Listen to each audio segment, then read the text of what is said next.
Монголын үйлдвэрлэлийн геологчдын холбооноос 2009 оноос хойш жил бүр уламжлал олгон зохион байгуулдаг Монголын геолог хайгуул чуулга уулзалт боллоо.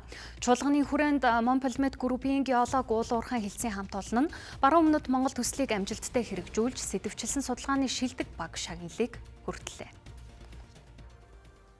Чуулганд төр засгийн удирдлагууд салбарын тэргүүлэх эрдэмтэн мэргэжилтнүүд хувийн хвшлийн төлөөлөл оролцож, Уул Уурхайн салбарт тулгарч байгаа сорилтуудыг шийдвэрлэх арга зам, геолог хайгуулын салбарт гарч байгаа дэвшилтэт технологи, шинэ боломжуудыг хэлэлцлээ. Монпельмет групп нь геолог Уул Уурхайн салбарт олон жилийн туршлага мэдлэгийг хуримтлуулж, байгаль орчин дээлтэй, хариуцлагатай Уул Уурхайн зарчмуудыг баримтлан ажиллаж ирсэн. Баруун өмнөд Монгол төслийн судалгааны ажлын амжилт нь тус компани мэргэжлийн өндөр ур чадвар, багийн зохион байгуулалтын үр дүн болох салбарын өндөрөөр үнэлжээ. Монпельмет компани 2019-өөс 2022 оны хооронд баруун өмнөд Монголын төслийг бол амжилттай хэрэгжүүлж дууссан байгаа.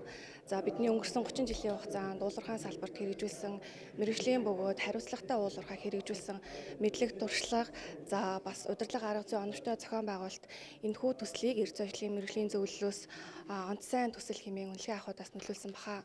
За энэхүү төслийн хүрээнд бид нар нийтдээ 557 мянган км квадрат буюу Монгол улсын нийт газар нутгийн хэмжээний 3.1-тэй тэнцвэс хэмжээтэй газар судалгааны ажлаа хийсэн байдаг. За энэ судалгааны ажлын хүрээнд бид нар 10,000 гаруй объектын мэдээллийн сан нэгтгэж 1,300 гаруй ашигт малтамлын объектод дээшлээс сорилтын ажлыг бол хийж гүйцэтгэсэн байгаа. Баруун өмнөд Монгол төсөл 2019-с 2022 оны хооронд 3 жилийн хугацаанд хэрэгжсэн бөгөөд зөв төслийн хүрээнд Монгол орны баруун өмнөд бүс нутгийн геологийн судалгааг наривчлан хийж, хайгуулын цаашдын чиг хандлагыг тодорхойлоход чухал хувь нэмэр оруулсан юм а. За энэхүү төсөл нь Монгол улсын ашигт малтмлын хайгуулын салбарт шинэлэг хандлагыг бий болгож, олон улсын жишгт нийцсэн аргачлал, судалгааны үр дүнг танилцуулсан онцлог бүтээл болсон юм а.